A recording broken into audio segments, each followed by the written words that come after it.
샬롬, 평안하셨습니까? 오늘 우리 가정 공부에서 공부했던 우리 헌신에 대해서 좀 생각해 보도록 하겠습니다. 자, 우리 먼저 예레미야 29장 4절을 보겠습니다. 예레미야 29장 4절.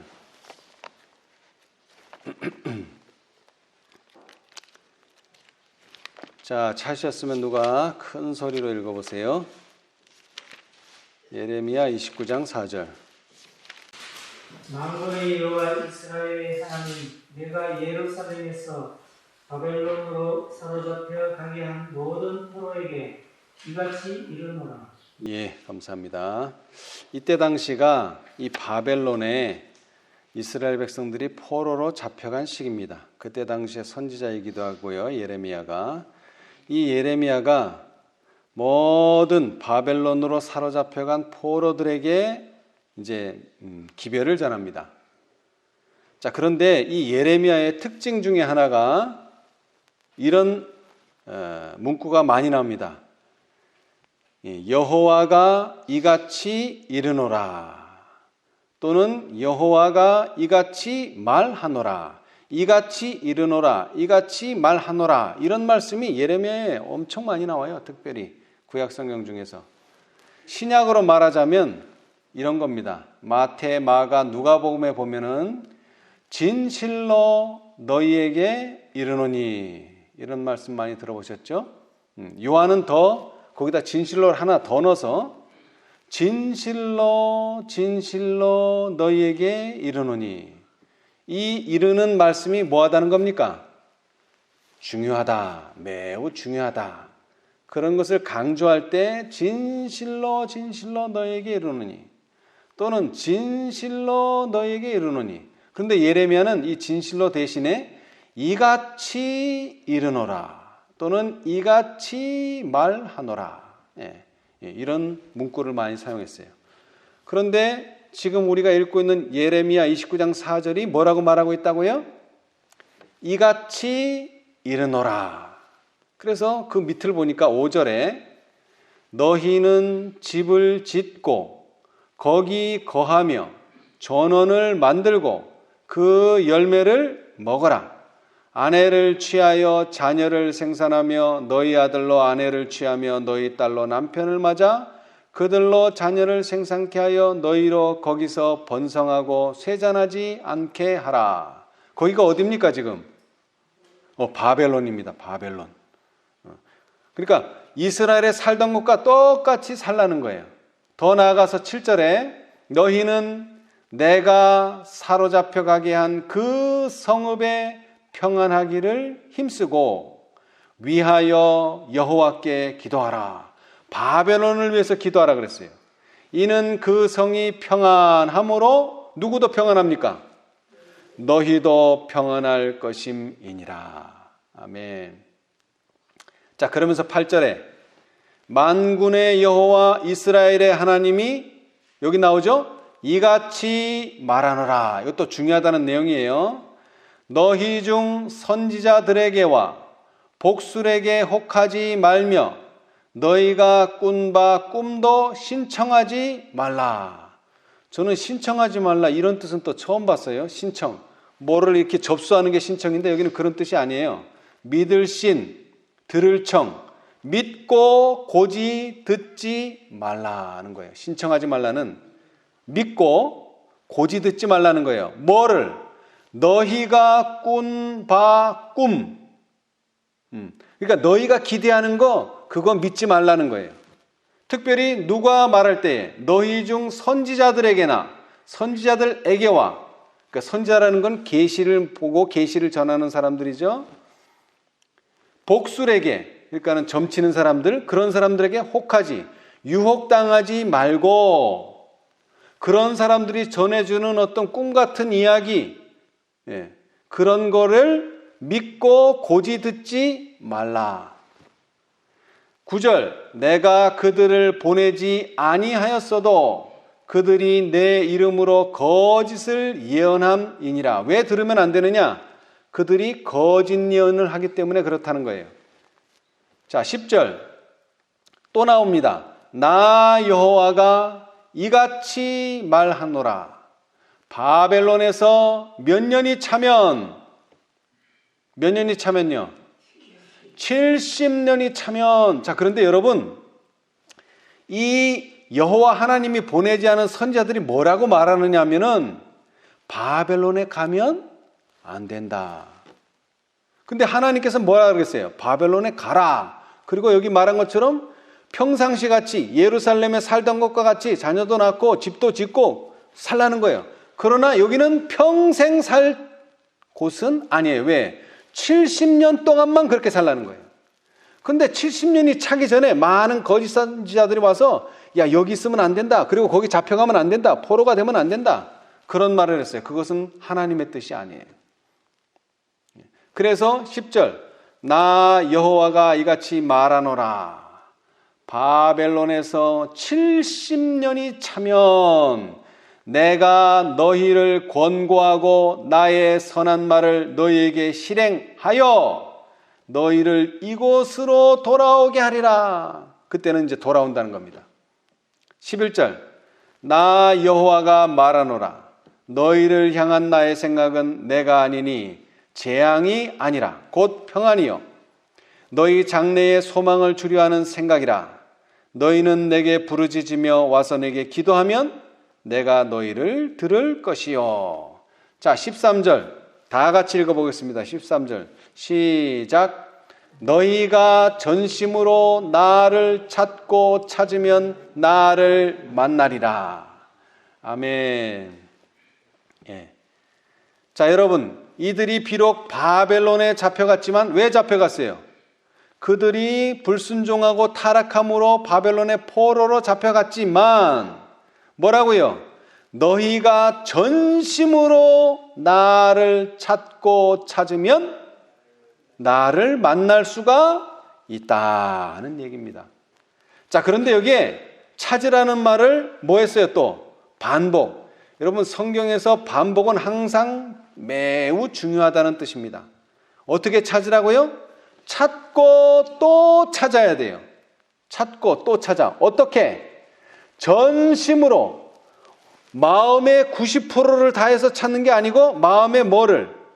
완전히 100%를 가지고 나를 찾고 찾으면 나를 만나리라. 14절 나 여호와가 말하노라. 내가 너희에게 만나지겠고 너희를 포로된 중에서 다시 돌아오게 하되 내가 쫓아 보내었던 열방과 모든 곳에서 모아 사로잡혀 떠나게 하던 본 곳으로 돌아오게 하리라. 여호와의 말이니라 하셨느니라. 아멘. 자, 오늘은 너희가 전심으로 나를 찾고 찾으면 만나겠다. 바로 그것이 헌신입니다. 이 정로의 계단에 보면은요, 하나님의 형상으로 회복하는 방법을 설명해 놨어요. 다른 말로 하자면 하나님의 품성처럼 변화되는 과정이 어떻게 이루어지느냐, 그것을 설명해 놨어요. 자, 우리 다 함께 한번 보겠습니다. 자, 정로의 계단 50페이지요. 정로의 계단 50페이지. 정로의 계단 50페이지. 이와 같은 모양으로, 거기 구속의 역사 1723페이지, 51페이지네요. 정로의 계단 51페이지. 이와 같은 모양으로 그대들도 죄인이다. 찾으셨어요? 자, 제가 읽어보겠습니다. 이와 같은 모양으로 그대들도 죄인이다. 스스로는 과거의 죄를 속할 수도 없고 자기의 마음을 고칠 수도 없고 자신을 성결케 할 수도 없는 것이다. 여기 없는 것이 상당히 많아요. 스스로 할 수 없는 거. 자, 첫 번째, 뭐를 할 수 없어요? 과거의 죄를 속할 수가 없어요. 그 다음에 두 번째, 자기 마음을 고칠 수도 없어요. 세 번째, 자신을 성결케 할 수도 없어요. 없어요. 인간은 없어요. 그러나 하나님께서 그리스도로 말미암아 이 모든 것을 그대를 위하여 행하시겠다고 뭐 하셨다? 허락하셨다. 이게 다른 말로 하면 말씀하셨다 이겁니다. 허락했다는 건 말씀했다예요. 뭐 하기로 말씀했어요? 우리가 할 수 없는 과거의 죄를 속할 수 없는데 하나님께서는 과거의 죄를 속해 주겠다. 그 다음에 자기 마음을 우리는 나 자신은 고칠 수 없는데 내 마음을 고쳐주시겠다. 나는 나를 성결케 할 수 없는데 하나님께서는 나를 성결케 해주시겠다. 이것을 허락하셨고 이것을 말씀하셨어요. 그 방법이 뭐냐? 이제 그 다음에 나옵니다. 첫 번째, 그대들은 그 허락을 뭐하고? 믿고 믿어야 돼요. 그 허락이라는 게 다른 게 아니라 말씀이에요. 어떻게 해주시겠다고 하신 말씀, 언약, 약속, 이 허락을 믿어야 됩니다. 두 번째는요, 자복해야 돼. 자복이라는 게 다른 뜻이 아니라 나는 스스로 나의 과거의 죄를 속할 수도 없고, 나는 스스로 나의 마음을 고칠 수도 없고, 나는 스스로 나 자신을 정결케 할 수도 없다는 것을 받아들여야 돼요. 자복해야 돼요. 자, 그 다음 세 번째, 자신을 하나님께 바치고 그를 섬기기로 뭐 하라? 결심하라. 자, 그러니까 세 단계예요. 믿고 자복하고 뭐 하라? 결심하라. 이 결심 단계가 바로 헌신하는 단계예요. 헌신은 바로 되는 게 아니에요. 믿음이 생겨야지 헌신이 되고요. 스스로를 인정하고 받아들여야지만 바치는 게 가능해요. 그대들이 이렇게 행할 때에 하나님께서는 확실히 당신의 말씀을 이행하실 것이다.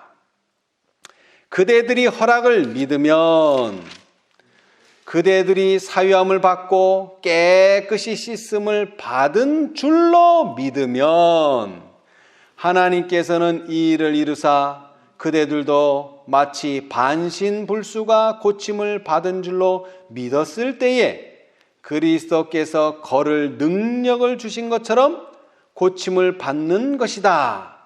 그대들이 뭐하면? 믿으면 그렇게 되는 것이다. 믿음이 첫째예요. 믿음이 첫째. 여기서 반신불수라고 표현했는데 이 반신불수는 그 앞쪽에 보면 38년간이나 수족을 쓰지 못하는 사람을 일컫는 말입니다. 반신불수. 여러분 다 못 쓰면 아예 그냥 아유 나는 안 돼 이러는데 얼마를 못 써요? 반을 못 써. 반신. 몸의 반을 못 써요. 그게 중풍입니다. 여러분 중풍은 다 못 쓰는 거 아니에요. 반만 못 써요. 왼쪽을 못 쓰든지 오른쪽을 못 쓰든지 반만 못 써요. 그러니까 사람이 자꾸 그 반 가지고 쓸 수 있는 반 가지고 뭘 해보려고 애를 써요. 근데 됩니까 안 됩니까? 안 돼요. 우리는 과거의 죄를 속할 수도 없고, 우리는 내 마음을 고칠 수도 없고, 우리는 자신을 성결케 할 수도 없다는 것을 받아들여야 돼요. 그리고 믿어야 돼요. 하나님께서 그렇게 해 주신다는 것을. 자, 그 다음에 첫 번째는 믿는 것이다. 그대들은 그 허락을 믿고, 이것이 첫 번째고요. 그 다음에 두 번째는요, 자복하고. 자, 우리 44페이지를 보겠습니다. 44페이지. 정로의 계단 44페이지. 44. 구속의 역사 1721페이지. 자, 거기 위에서 오른쪽 단 위에서 첫 번째 문단 한번 읽어보세요. 자신의 힘으로 하나님의 율법을 지키려고 하고, 자신의 힘으로 하나님의 율법을 지키려 하고 옳은 품성을 닦아서 구원을 얻으려고 하면서 하나님을 섬기노라고 자칭하는 자들이 있다. 저들의 마음은 그리스도의 사랑을 깊이 깨달음으로 감동하지 못하고, 다만 저들은 천국을 얻기 위하여 그리스도인의 의무를 하나님께서 저희에게 요구하시는 것으로서 이행하려고 한다. 이러한 신앙은 아무 가치도 없는 것이다. 그리스도께서는 마음 안에 거하실 때에 심령은 그의 사랑과 그와 함께 교통하는 기쁨으로 충만해져 그가 그리워져서 따를 것이다. 그를 명상하는 가운데 자신을 잊어버릴 것이다. 그리스도에 대한 사랑이 모든 행동의 원동력이 될 것이다. 억제할 수 없는 하나님의 사랑을 느끼는 자들은 하나님의 요구를 응하기 위하여 최소한도 얼마를 바쳐야 할지를 묻지 아니하며 또한 가장 낮은 표준을 원치 아니하고 다만 저희의 구속자의 뜻에 완전히 일체되기를 바랄 것이다. 저들은 열심으로 모든 것을 바치고 저희가 바라는 목적물의 가치에 상당한 흥미를 나타낼 것이다. 이러한 깊은 사랑이 없이 그리스도를 따르노라고 하는 것은 한낱 말뿐이요 건조무미한 형식과 힘든 고역이다. 예. 자, 여러분, 신앙생애가 고역입니까? 율법을 지키는 게 고역이에요? 예, 그렇게 될 수도 있어요. 뭐 없이 하려고 하면. 뭐 없이. 행동의 원동력 없이. 예, 신앙을 하려고. 그러니까는 구원을 얻기 위해서, 천국을 얻기 위해서, 의무. 부자법관이 물어봤던 것처럼 무엇을 하여 영생을 얻으리일까? 율법을 지켜라. 근데 저는 옛날부터, 어려서부터 다 지켰습니다. 근데 뭐한 마음 없이 지켰어요? 구원을 얻는다니까, 이거를 지켜야 구원을 얻는다니까 지켰어요. 그런데 그런 거 가지고는 구원을 얻을 수가 없다. 여기 그랬잖아요. 그리스도께서 마음 안에 거하실 때에 심령은 그의 사랑과 그와 함께 교통하는 기쁨으로 충만해져서 그가 그리워져서 따를 것이다. 순종한다는 얘기예요. 그리스도에 대한 사랑이 모든 행동의 원동력이 될 것이다. 이러한 깊은 사랑이 없이 그리스도를 따르노라고 하는 것은 한갓 말뿐이요 건조무미한 형식과 힘든 고역이다. 이스라엘 백성들이 안식일 지키는 게 기뻤을까요? 고역이었을까요? 고역이죠. 그러니까 빨리 안식일이 지나가기를 바라요. 고역이니까. 그런데 기쁜 사람들은 안식일이 오래 지속되기를 바라요. 자, 중요한 것은 우리가 자신의 힘으로 하려고 하니까 힘든 거예요. 자신의 힘으로. 저도 수영은 잘하지 않습니다만은 수영의 첫째 조건이 뭔지 아세요? 수영의 첫째 조건이 뭐예요? 물에 들어가서 힘을 빼라. 그러면 몸이 어떻게 된다? 자연스럽게 뜬다. 근데 그거 하기가 쉽지 않아요. 왜? 물만 보면 이 공포가 느껴지거든요. 그래서 자꾸 뭐 허우적거려.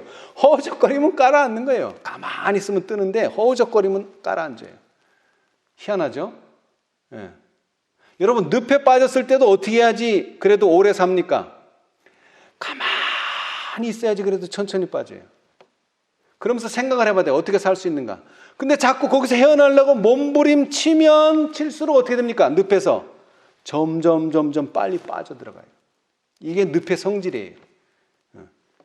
우리도 마찬가지입니다. 이 죄의 세상에서 물론 우리는 의를 알기 때문에 옳은 것을 알기 때문에 옳게 살려고 하고 의롭게 살려고 하는 건 좋은데 그것을 자신의 힘으로만 하려고 하니까 이게 힘이 들어져요.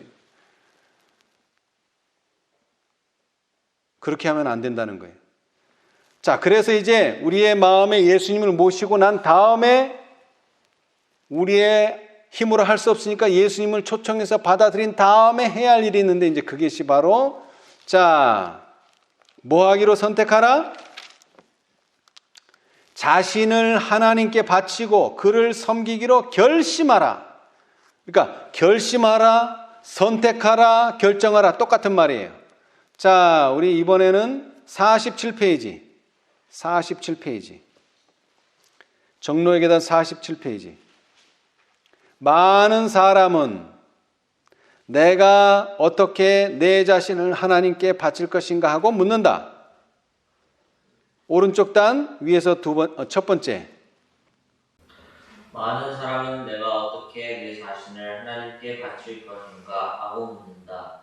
그대들은 그들 자신을 하나님께 바치기를 원하나 도덕적 힘이 약해서 유혹의 종이 되고 죄악적 생애의 습관에 지배를 받고 있다. 그대들의 약속과 결심은 썩은 새끼와 같다. 그대들은 그대들의 생각과 동기와 애정을 억제할 수 없다. 그대들이 약속을 어긴 것과 맹세한 것을 이행치 못해 온 사실을 깨달을 때에 그것이 그대 자신의 성실성에 대한 그대들의 신임을 약하게 하고 하나님께서 그대들을 받으시지 않으실 것이라고 생각하게 한다. 그러나 그대들은 낙심할 필요는 없다. 그대들이 깨달아야 할 것은 곧 의지의 참 힘이다. 이것이 사람에게 있는 지혜력이요, 결정력이요, 선택력이다. 만사는 의지를 옳게 쓰는지 여부에 달렸다. 하나님께서 사람에게 선택권을 주셨으니 그대들은 이것을 사용할 것이다. 그대들은 그대들의 마음을 고칠 수 없고 그대 자신으로는 애정을 하나님께 바칠 수 없다. 그러나 그대들은 하나님을 섬기기로 선택할 수는 있다. 그대들은 그대들의 의지를 하나님께 바칠 수 있나니 그리하면 그는 그대들 안에서 그대들이 원하고 행하는 것을 당신의 기쁘신 뜻대로 하게 하실 것이다. 그리하여 그대들의 성질은 그리스도의 신의 지배를 받게 되고 그대들의 애정은 그에게 중심을 두게 되고 그대들의 세상은 그와 조화될 것이다. 예, 감사합니다. 자, 여러분, 우리가 신앙을 오래 했는데요. 우리가 예수님과 많이 가까워졌지만 아직도 완전하게 변화되지는 않았습니다. 그러면 우리는 여기서 어떻게 해야 될까요? 많은 사람들이 그래요.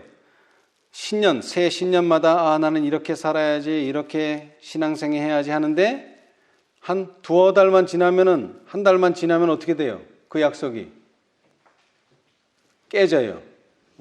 하나님이 깬 게 아니라 내가 깨요.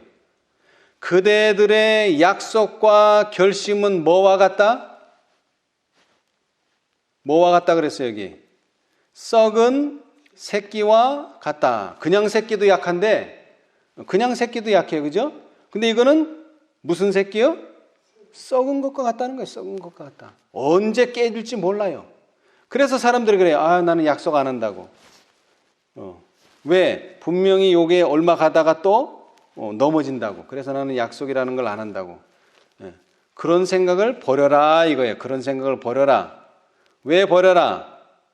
내가 뭘 하겠다 이런 거 하지 말고 뭐를 하라?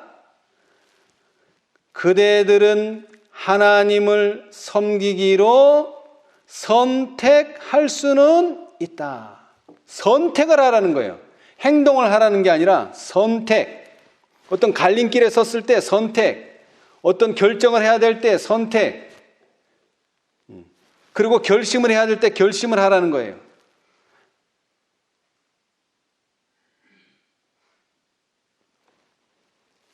자, 그 다음은 제가 읽어보겠습니다. 선과 성결에 대한 욕망은 좋기는 좋으나 만일 그것만으로 그친다면 그것은 아무 소용도 없다. 많은 사람은 그리스도인이 되려고 희망하고 소원만 하다가 멸망에 들어갈 것이다. 여러분, 부자 법관이 어떻게 됐어요? 부자 간원이 뭐한 마음이 있어서 예수님한테 찾아왔어요. 나도 좀 예수님과 같아지고 싶다는 희망을 가지고 왔죠. 그래서 예수님께서 그 방법을 가르쳐 줬어요. 뭐 하라? 내게 있는 모든 것을 팔아 가난한 자들에게 주라. 그랬는데 그 말을 들으니까 뭐예요? 선택이 안 되는 거예요. 왜? 그걸 선택하면 자기가 가난해지기 때문에. 자, 그러나 우리가 그렇게 할 능력도 없고 우리가 뭐를 할 어떤 힘도 없지만 선택은 할 수 있다는 거예요. 선택, 결심은 할 수 있다는 거예요. 그래서 그 청년도 내가 이렇게 되면 가난해지겠지만 그래도 한번 선택을 해보자. 선택을 했더라면 그는 좋은 결과를 가져왔을 것입니다. 그러니까 사람들이 내가 뭘 하기로 한다, 결정하고 약속하고 선택하면 내가 꼭 그렇게 살아야 되는 것처럼 생각하는데 그것이 아니라는 거예요. 그러니까 일단 선택을 해 놓으면 하나님께서 그 선택에 대한 힘과 능력과 책임을 지도록 인도해 주신다는 겁니다. 저들은 저희 마음을 하나님께 바치는 데까지 이르지 않는다. 저들은 지금 그리스도인이 되기를 결정하지 않는다. 의지를 옳게 사용함으로 그대들의 생애는 전적으로 변할 것이다. 그대들의 의지를 그리스도께 바침으로 그대들은 정사와 권세를 초월한 능력과 연결되는 것이다. 여러분, 연결이라는 거 잘 기억해 놓으세요. 연결. 그대들은 그대들을 굳게 서게 할 힘을 위로부터 얻을 것이고 그리하여 하나님께 끊임없이 바침으로 새 생애, 곧 믿음의 생애를 살 수 있을 것이다. 예. 여러분, 우리가 뭔가 할 때 특별히 이 현재 시대가 그래요. 옛날에는 예를 들어서 운동 하나 산다. 선택의 여지가 없어요. 요거 아니면 요거 이렇게 했는데 요즘 뭐 하나 살려면요. 종류가 너무 많아요. 종류가. 그래서 그런 말들 하죠. 선택장애가 있다고. 진짜 그렇게 될 수 있어요. 종류가 너무 많다 보니까. 진리도 마찬가지예요. 지금 이 세상에는 진리라고 말하는 것들이 너무 많아요. 그래서 결정하기가 사실 힘들어요. 그러나 우리가 성경과 예언의 신을 통해서 자기가 할 수 있는 범위에서 하나씩 선택하고 결정하고 결심하다 보면 한 걸음 한 걸음 나아가요. 제가 나중에 예화를 들어드릴 텐데 이건 화이 부인의 꿈이에요. 그러나 우리가 선택이 어렵고 결정하기가 어렵다고 해서 자꾸 이걸 미루면 어떻게 됩니까? 이 선택과 이 결정과 이 결심을 미루게 되면요, 우리는 점점 영적으로 나약한 상태에 빠지게 됩니다. 여러분에게 당장 뭘 하라는 게 아니에요. 여러분에게 당장 뭔가 여러분이 할 수 없는 무엇을 요구하시지는 않습니다. 절대로. 제가 헌신에 대해서 얘기하지만 여러분에게 갑자기 100을 요구하는 게 아니에요. 처음에는 하나, 그 다음에는 둘, 그 다음에는 5, 이렇게 조금씩 넓어져 갈 뿐이에요.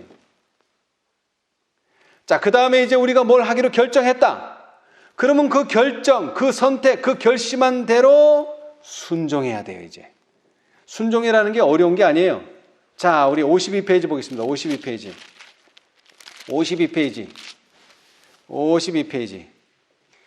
자, 왼쪽 단 맨 밑에. 이제 그대들 자신을 예수께 바쳤은즉 한번 읽어보세요. 이제 그대들이 그대들 자신을 예수께 바쳤은즉 다시 돌아서지도 말고 그에게서 떠나지도 말고 오직 날마다 말하기를 나는 그리스도의 것이다. 나는 내 자신을 그에게 바쳤다고 하라. 그리고 그에게 당신의 신을 주시기를 구하고 또 당신의 은혜로 그대를 보존하여 주시기를 청하라.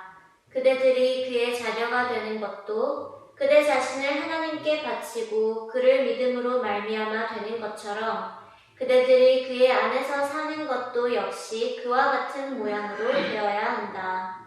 사도는 말하기를 너희가 그리스도 예수를 주로 받았으니 그 안에서 행하라고 하였다. 예, 바로 이겁니다.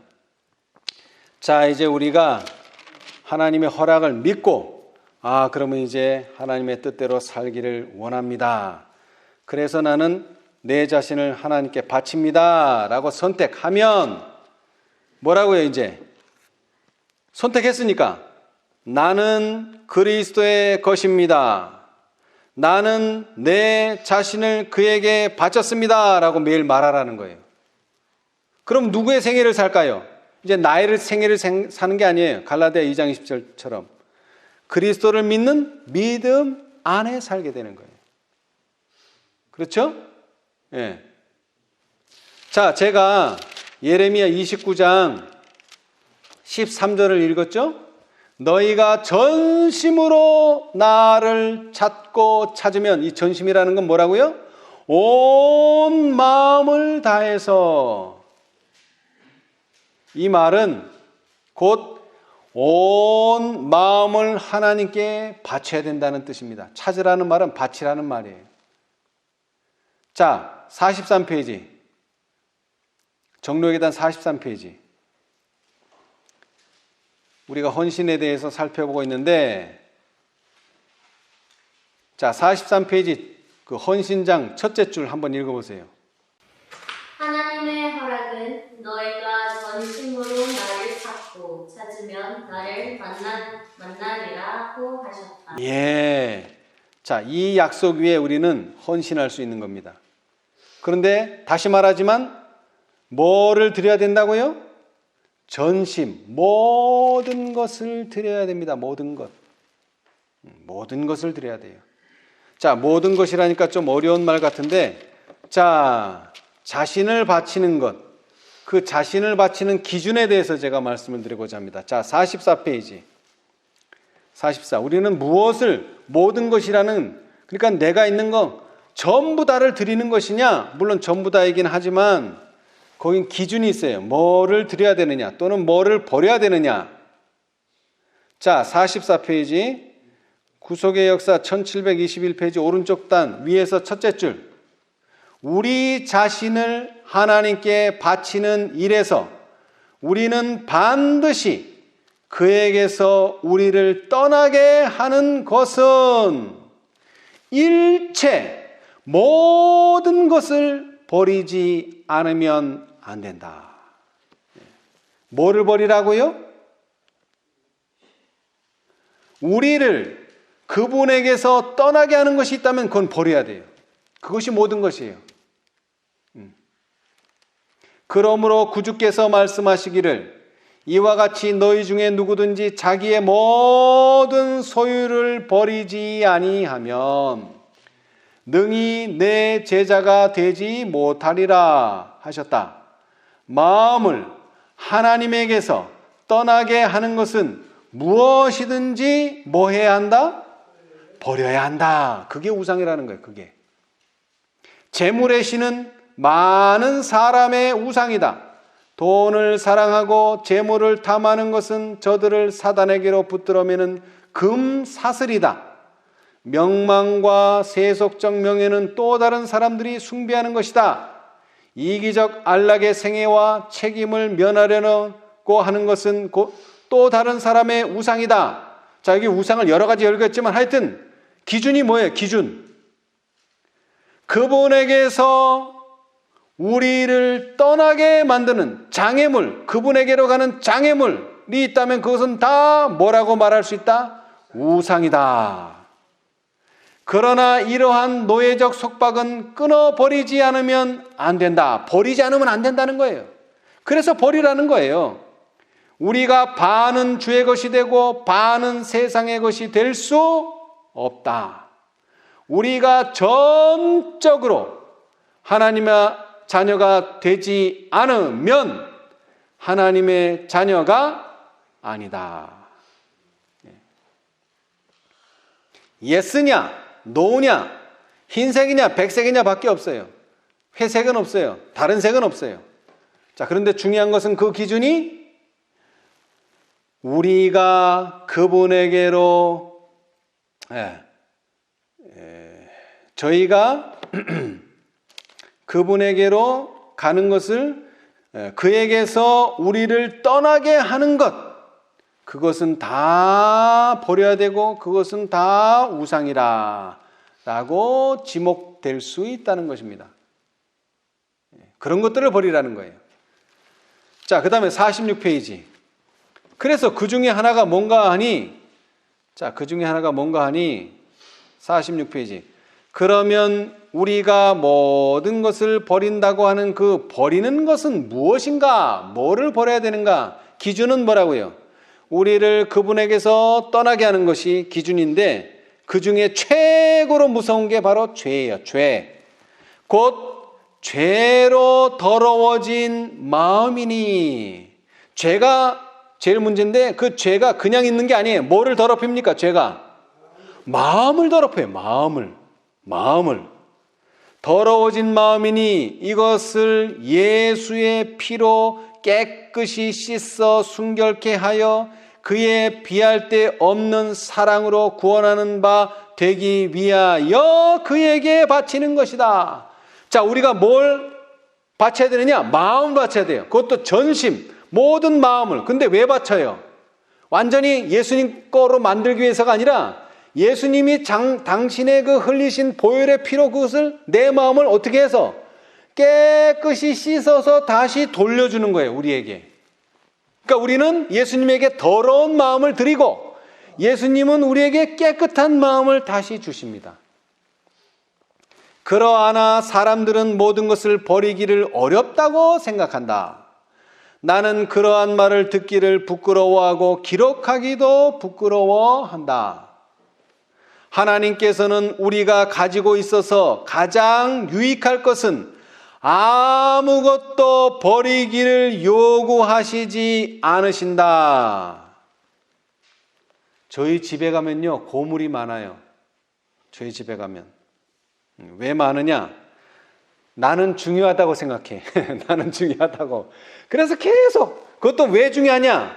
지금은 안 쓰는데 한 달 후에 혹은 1년 후에 쓸지도 몰라. 그래서 계속 쌓아놓는 거예요. 그래서 자꾸 이 고물이 쌓여가고 있어요, 지금.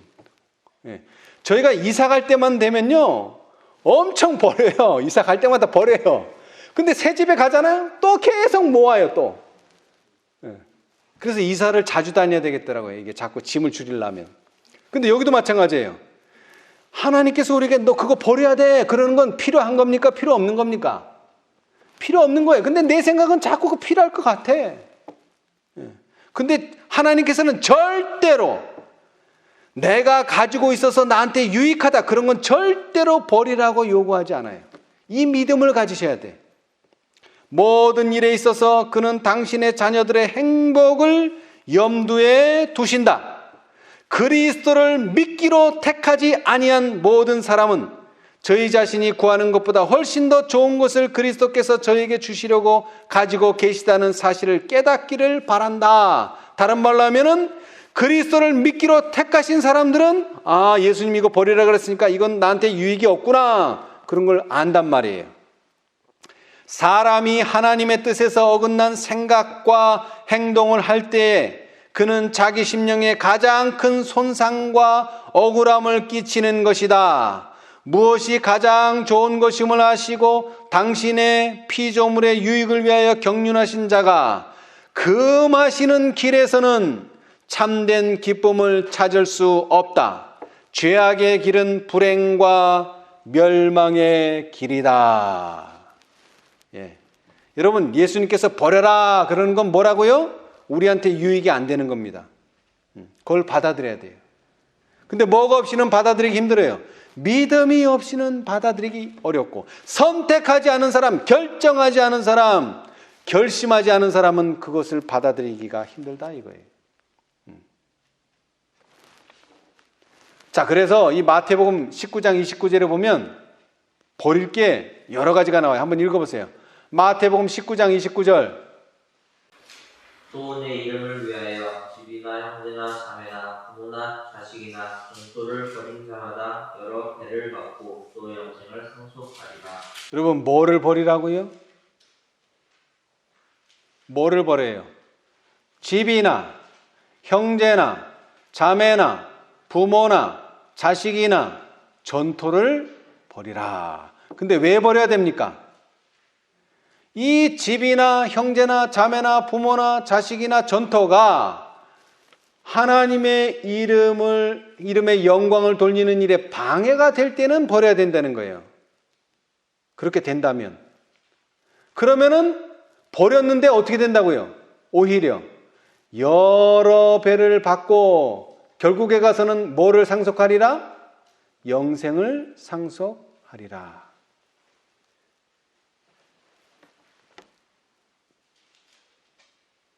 여러분, 버리는 게 사실은 버리는 게 아닙니다. 집착을 버리라는 거예요. 집착. 욕심을 버리라는 거예요. 자, 그래서 이 버리는 것에 대해서 좀 더 구체적으로 예수님께서 비유를 드셨어요. 자, 마태복음 13장 44절로 46절 두 가지 비유가 납니다. 마태복음 13장 마태복음 13장 44절에서 46절. 천국은 마치 밭에 감추인 보화와 같으니 사람이 이를 발견한 후 숨겨두고 기뻐하여 돌아가서 자기의 소유를 다 팔아 그 밭을 샀느니라. 또 천국은 마치 좋은 진주를 구하는 장사와 같으니 극히 값진 진주 하나를 만나매 가서 자기의 소유를 다 팔아 그 진주를 샀느니라. 예, 요 두 비유는 이 장에 마태복음 13장에 8가지의 비유가 나오는데 이 두 비유는 똑같은 것을 강조하고 있습니다. 똑같은 거. 뭐냐면 시대소망 333페이지 예수께서는 그가 가르치신 진리의 탁월한 귀중성을 감추인 보화와 극히 값진 진주의 비유로서 예증하셨다. 자, 이 두 비유는 뭘 보여준다고요? 예수님께서 3년 반 동안 가르치신 진리의 탁월한 귀중성, 진리가 얼마나 귀중하다고요? 자기의 소유를 다 팔아야지만 밭을 살 수 있고 자기의 소유를 다 팔아야지만 그 진주를 살 수 있습니다. 헌신하지 않으면 깨달을 수 없어요. 모든 것을 포기하지 않으면 이 진주 같은 귀한 진리, 이 감추인 보화와 같은 이 진리를 살 수가 없어요. 그래서 이 진주, 이 밭을 사기 위해서는 자기의 소유를 다 팔아야지만 살 수가 있습니다. 예. 자, 우리 누가복음을 보겠습니다. 누가복음 14장. 오늘날 많은 사람들이 은혜 많이 얘기하잖아요. 그죠? 예. 마치 우리가 할 일은 아무것도 없고 그냥 가만히만 있으면 하늘에 가는 것처럼 잘못 이해할 수도 있는데 그렇지 않습니다. 누가복음 14장. 그렇다고 우리가 해야 될 일은 우리 스스로의 힘으로 하는 게 아닙니다. 하나님을 사랑하는 마음으로 하는 겁니다. 누가복음 14장 25절로 30절 한번 읽어보세요. 또다 무리가 함께 갈새 예수께서 돌이키사 이르시되 물은 내게 오는 자가 자기 부모와 처자와 형제와 자매와 및 자기 목숨까지 미워하지 아니하면 능히 나의 제자가 되지 못하고 누구든지 자기 십자가를 지고 나를 쫓지 않는 자도 능히 나의 제자가 되지 못하리라. 너희 중에 누가 망대를 세우고자 할진대 자기의 가진 것이 분봉하기까지에 족할는지 먼저 앉아 그 비용을 예산하지 아니하겠느냐. 그렇게 아니하여 그 기초만 쌓고 능히 이루지 못하면 보는 자가 다 비웃어 가로되 이 사람이 역사를 시작하고 능히 이루지 못하였다 하리라. 예, 자 여러분, 예수님께서 말씀을 증거하시니까 병자가 낫고 이적이 베풀어지고 하니까 허다한 무리, 셀 수 없는 많은 무리가 예수님을 따라다녔어요. 추종자들이 되었어요. 그런데 예수님께서 그 허다한 무리, 그 많은 추종자들에게 뭐라고 말씀하셨느냐? 무릇 내게 오는 자가 자기 부모와 처자와 형제와 자매와 자기 목숨까지도 미워하지 아니하면, 버리지 아니하면 능히 나의 제자가 되지 못한다. 선언을 하셨어요. 여러분, 예수님의 제자가 되는 것이 결코 쉬운 일이 아닙니다. 그거 알고 따라가야 돼요. 더 강조하셨어요. 누구든지 자기 십자가를 지고 나를 쫓지 않는 자도 능히 나의 제자가 되지 못하리라. 그러면서 비유를 말씀하셨는데, 자 여러분, 망대, 어떤 건물을 짓는다고 칩시다. 자, 그러면 건물을 짓기 전에 뭘 생각하고 지어야 돼요? 이 건물을 짓는데 비용이 얼마나 드는지 예산을 세워야 돼요. 10,000원이 든다. 그럼 10,000원을 확보한 다음에 건물을 짓기 시작해야 돼요. 근데 10,000원이 되지 않았는데 일을 시작하면 어떤 결과가 나옵니까? 일을 끝내지 못하고 중단하는 사태가 벌어집니다. 그런데 이 진리가 중요하기 때문에 또 비유를 듭니다. 31절. 또 어느 임금이 다른 임금과 싸우러 갈 때에 먼저 앉아 1만으로서 저 2만을 가지고 오는 자를 대적할 수 있을까 헤아리지 아니하겠느냐. 여러분, 예수님의 제자가 된다는 것, 천국을 얻는다는 것은 투쟁 가운데서 얻는 것입니다. 그냥 평안하게 얻는 게 아닙니다. 그런데 우리는 이 투쟁에 앞서서 이 싸움에서 내가 이길 수 있는가, 이길 수 없는가 먼저 계산해 봐야 됩니다. 32절. 만일 못할 터이면 저가 아직 멀리 있을 동안에 사신을 보내어 화친을 정할지니라. 근데 계산을 해보니까 내가 저 사람한테 지겠어. 그러면 전쟁을 해서는 안 됩니다. 절대로. 왜? 내가 손해를 보니까. 뭐 해야 돼요? 전쟁을 하지 말고 화친, 평화롭게 살아야 돼요. 그 사람하고. 그 사람하고 전쟁해서는 안 돼요. 지니까. 33절. 이와 같이 너희 중에 누구든지 자기의 모든 소유를 버리지 아니하면 능히 내 제자가 되지 못하리라. 여러분, 많이 버리는 게 아닙니다. 어떻게 버리라고요? 모든 소유를 버리지 아니하면 예수님의 제자가 될 수 없습니다. 우리가 이렇기 때문에 이것을 희생이다 또는 헌신이다. 제가 수화를 몇 가지 기억하고 있는데 그 중에 하나가 헌신이 뭐냐? 희생이 뭐냐? 배를 쫙 잘라서 주는 거. 이게 헌신, 희생이에요. 수화로. 딱 맞는 얘기예요. 내 배를 자른다는 건 뭐예요? 내가 손해를 보고 내가 희생을 해야 된다는 거예요. 내가 피를 흘려야 된다는 거예요. 그런데 내가 어떤 피 흘리는 것도 안 봤는데 누가 희생하는 것도 안 봤는데 내가 희생하려면 쉽습니까? 어렵습니까? 어렵죠.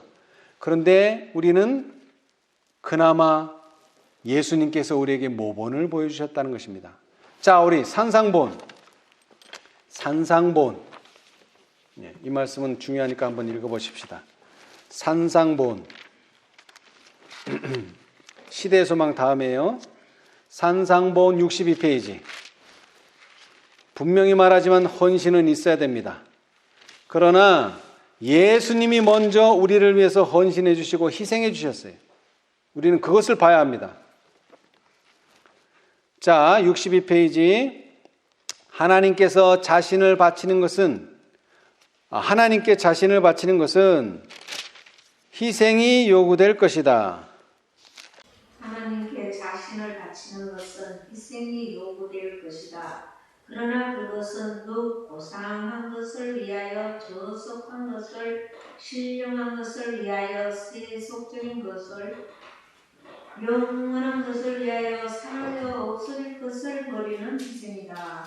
하나님께서는 우리의 의지를 파괴하려고 하지 않으신다. 그것은 우리가 의지의 활용을 통해서만 그분께서 원하시는 바를 이룰 수 있기 때문이다. 우리의 의지를 순결하고 깨끗하게 된 상태로 다시 돌려받기 위하여 우리는 그것을 하나님께 바쳐야 하며, 또 그분께서 우리를 통하여 당신의 사랑과 능력을 아낌없이 쏟아부으실 수 있도록 그분께서 원하시는 방법으로 그것을 그분과 연결시켜 놓아야 한다. 감탁하고 고집센 자들에게는 이 같은 굴복이 참으로 쓰라리고 고통스러울지 모르나 너희에게는 유익입니다. 아멘. 자, 여러분, 여기 오다 보면은요, 우리도 산골짜기지만 이 시골에 가면 산골짜기가 많죠. 근데 그 산골짜기에 사람이 사는지 안 사는지 어떻게 알 수 있느냐? 전깃줄이 들어가면 거기는 분명히 사람이 살고 있어요. 그죠? 근데 우리가 육안으로 보면 전깃줄이 두 가닥입니까? 한 가닥입니까? 육안으로 보면 보통 한 가닥이죠, 그죠? 예. 근데 그 안을 자세히 보면은 두 가닥이 들었어요. 근데 실제로는 전기가 한 선밖에는 안 와요. 그런데 왜 두 선을 깔았느냐? 하나는 들어가고 하나는 나오는 선이에요. 이 두 선이 없으면 절대로 이 전기를 사용할 수가 없어요.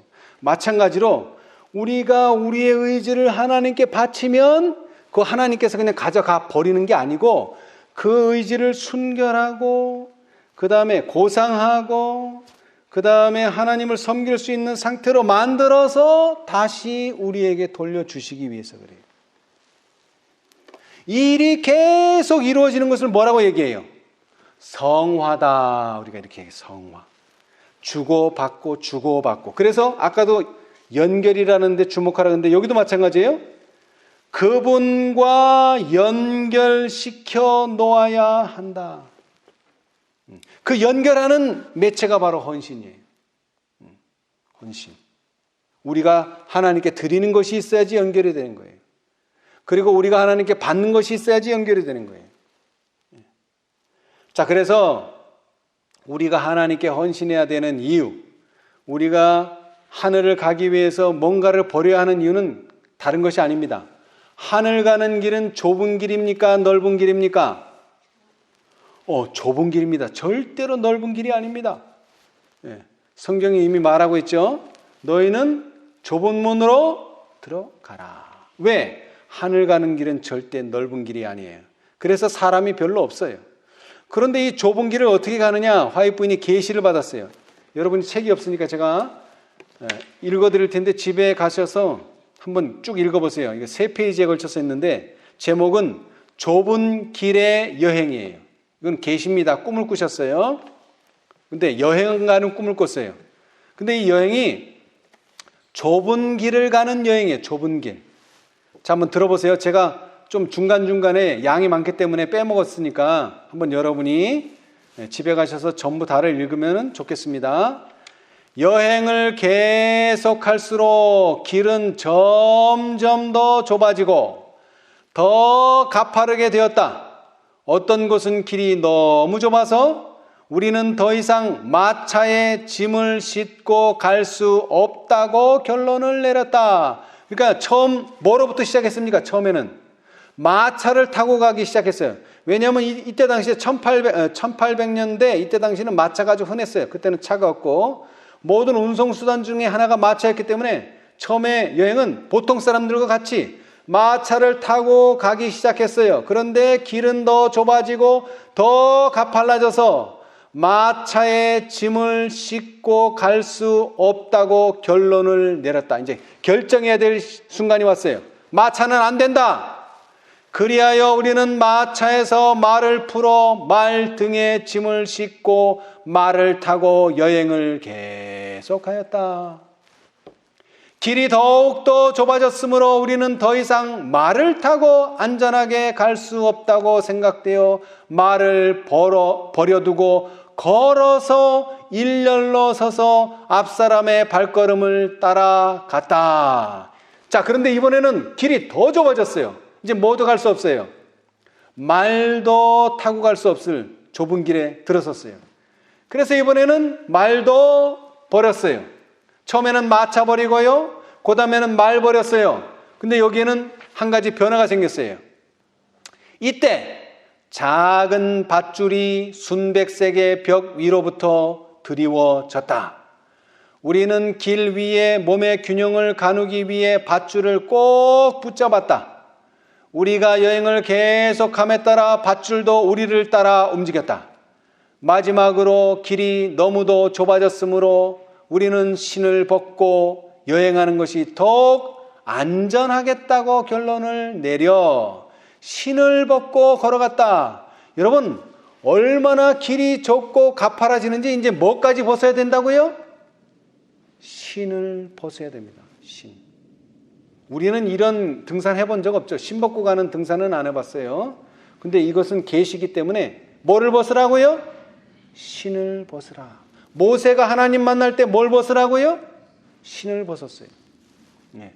얼마 안 가서 양말을 벗고 가는 것이 더욱 안전하겠다고 생각되어 뭐도 벗어요. 이제는 또 양말도 벗어버리고 맨발로 여행을 계속하였다. 여러분, 여행을 시작했는데, 자 여러분, 마차 버리고 말 버리고 신발 벗고 양말도 벗고 우리 출발합니다. 이러면 누가 가겠어요? 거기 아무도 안 가요. 그런데 여행을 가다 보니까 길이 좁아져서 뭐를 버리고, 처음에는 마차를 버리고, 그 다음에는 말이 갈 수 없어 말을 버리고, 어떻게 됐습니까? 점점 좁아지는 거지 갑자기 좁아지는 게 아니에요. 그러면 누구도 거기 갈 수 없어요. 그 누구도 갈 수 없어요. 인간은 그 누구도 갈 수 없어요. 그러나 하나님께서는 우리가 버려야 될 시점에 한 가지 점점 버리도록 인도해 가셨어요. 근데 중요한 것은 버리기만 하는 게 아닙니다. 마차와 말, 내 몸 이외에 어떤 운송수단을 이용하다 그걸 버리니까 뭔가 허전하잖아요. 그럴 때 뭘 주셨어요? 예수님께서 이때 작은 밧줄이 순백색의 벽 위로부터 드리워졌다. 밧줄을 하나 주셨어요. 밧줄. 그래서 그 밧줄에 몸을 묶어서 움직이기 시작했는데 그 밧줄도 우리를 따라서 계속 움직여 왔어요. 그러면서 가는데 이번에는 신발을 벗어야 되고 이번에는 양말을 벗어야 돼요. 우리가 길에서 떨어질 위험성은 더욱 증가해 갔다. 우리는 흰 벽에 바싹 붙어 갔지만 길이 워낙 좁기 때문에 우리의 발을 완전히 붙일 만한 여유조차 없었다. 그리하여 우리의 거의 모든 체중을 밧줄에 건 채 우리는 위에 매달려 있다. 우리는 위에 매달려 있다. 이것을 다른 말로 하면 우리는 위와 연결되어 있다. 위와 연결되어 있다. 이 연결이 없으면 양말 벗고는 못 가요. 양말 벗고 가려면 밧줄이 있어야 되고 이 밧줄이 위와 연결되어 있어야 돼요. 거의 내내 우리는 우리의 전 체중을 밧줄에 매달 수밖에 없었는데 밧줄은 앞으로 나아갈수록 굵어졌다. 밧줄이 점점 굵어집니다. 나는 그 아름답고 흰 벽이 피로 얼룩진 것을 보았다. 여러분, 맨발로 가다 보니까 피도 나겠죠.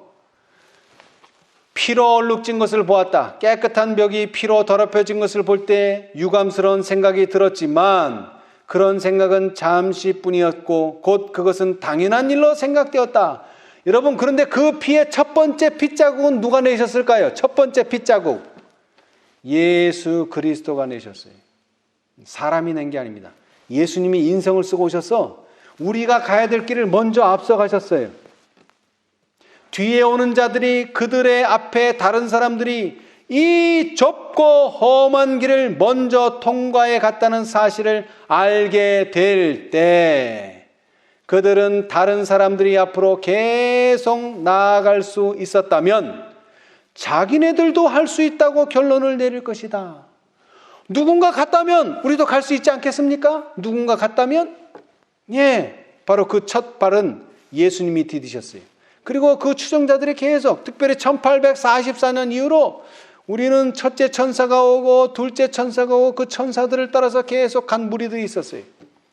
그들의 아픈 발에서 피가 흐를 때 그들은 낭망하여 쓰러지지 않고 벽에 묻은 피를 보고는 다른 사람들도 같은 고통을 견뎌냈다는 사실을 알게 될 것이다. 특별히 예수님이 우리와 똑같은 고통을 견뎌냈다는 사실을 알게 될 것이다. 마침내 우리는 깊은 구렁에 다다랐으며 길은 거기서 끝났어요. 이제 길은 끝났어요. 더 이상 길은 없어요. 거기에는 이제 발 디딜 만한 것이라고는 아무것도 없었다. 우리가 의지할 것이라고는 점점 굵어져서 마침내 우리의 몸만큼이나 굵어진 밧줄 뿐이었다. 여기서 우리는 당황하여 한동안 어찌할 바를 몰랐다. 왜? 길이 끊어졌으니까. 길이 끊어졌으니까. 우리는 두려워서 목소리도 크게 내지 못하고 이렇게 물었다. 이 밧줄은 어디에 매달려 있나요? 나의 남편이 바로 내 앞에 있었다. 굵은 땀방울이 그의 이마에서 흘러내렸으며 그의 목과 관자놀이의 핏줄은 보통 때보다 2배나 커졌고 참다 못하여 괴로운 신음소리가 그의 입술에서 새어 나왔다. 여러분, 예수님이 겟세마네에서 이런 고민을 하셨죠? 땀이 핏방울이 되도록. 왜? 그분은, 우리는 그래도 핏자국을 보고라도 가는데 그분은 핏자국도 없는 곳을 지나가셨어요. 나도 얼굴에서 땀이 줄줄 흘러내렸는데 나는 그런 고민을 전에 일찍이 해본 일이 없었다고 생각되었다. 무서운 투쟁이 우리 앞에 있었다. 여기서 우리가 실패한다면 여행 동안에 우리가 모든 고난을 참은 것이 다 허사로 돌아가고 마는 것이었다. 큰 구렁 저편에는 15cm 정도 자란 푸른 풀로 덮여있는 아름다운 평원이 있었다. 나는 태양을 볼 수 없었지만 금과 은빛같이 밝고 부드러운 강선이 그 평원을 비추고 있었다. 나는 그 평원의 아름다움과 영광에 비교될 만한 것을 이 세상에서는 보지 못하였다. 어디입니까? 거기가 바로 그들의 여행의 목적지 하늘나라 천국입니다. 그러나 우리가 그곳에 성공적으로 도착할 수 있겠는가가 우리의 고민스러운 의문이었다. 만일 밧줄이 끊어진다면 우리는 죽고 마는 것이다. 이제 절벽에 왔어요. 또다시 고민의 속삭임으로 무엇이 이 밧줄을 붙들고 있나요? 라는 말이 튀어나왔다. 잠시 동안 우리는 위험을 무릅쓰고 강행하기를 주저하였다. 그리하여 이렇게 외쳤다. 우리의 유일한 희망은 밧줄에 전적으로 의지하는 것뿐이다. 험로를 오는 동안 그것은 내내 우리의 의지가 되었었다. 그러므로 그것은 우리를 낭패시키지 않을 것이다. 아직도 우리는 주저하고 겁에 질려 있었다. 그때 이런 말이 들려왔다. 하나님께서 밧줄을 붙들고 계신다. 누가요? 하나님께서 밧줄을 붙들고 계신다. 이런 음성이 들려왔어요. 그러므로 우리는 두려워할 필요가 없다. 우리 뒤에 오는 동행자들이 이 말을 반복하였다. 그분께서 지금 우리를 낭패시키지 않으실 것이다. 그분께서 우리를 여기까지 안전하게 인도하셨다. 나의 남편이 줄을 잡고 무서운 구렁을 넘어 건너편의 아름다운 땅으로 건너뛰었다. 나도 곧 뒤따랐다. 아, 우리의 안도감과 하나님께 대한 감사한 마음이 얼마나 큰지. 나는 하나님을 찬양하는 승리의 함성을 들었다. 나는 행복하였다. 그것은 완전한 행복이었다. 그런데 여러분 기억하세요? 밧줄이 언제 나타났다고요? 처음부터 나타난 게 아니에요. 뭐를 버리고 나니까, 마차와 말을 버리고 홀몸이 되니까 그제서야 밧줄이 나타났어요. 여러분, 세 천사의 기별 전까지는, 라오디게아 기별 전에는 밧줄이 나타나지 않습니다. 라오디게아 기별이 나타난다면, 세 천사의 기별을 따라 마차도 버리고 말도 버린 사람들에게 라오디게아 기별을 통해서 밧줄이 주어진 거예요. 그 밧줄은 다름이 아니라 내가 문을 열면 나는 그로 더불어 먹고 나는 그로 더불어 먹으리라. 이것이 예수님과 우리의 신뢰의 관계. 이 신뢰의 관계가 점점 두꺼워져서, 밧줄이 두꺼워져서 결국 길이 없을 때 그 밧줄만을 의지하고 낙원으로 들어갈 수 있었다는 것입니다. 예수께서 가라사대 내가 곧 길이요 진리요 생명이니 나로 말미암지 않고는 아버지께로 올 자가 없느니라. 아멘. 우리 모두 오늘 우리가 이 밧줄과 함께 신발도 벗고 양말도 벗을지라도 예수님을 의지해서 예수님이 바라시는 영원한 낙원에 우리가 전심으로 그분을 찾고 찾음으로 그분을 만나게 되는 여러분과 제가 되기를 간절히 바라면서 오늘 말씀 마치겠습니다.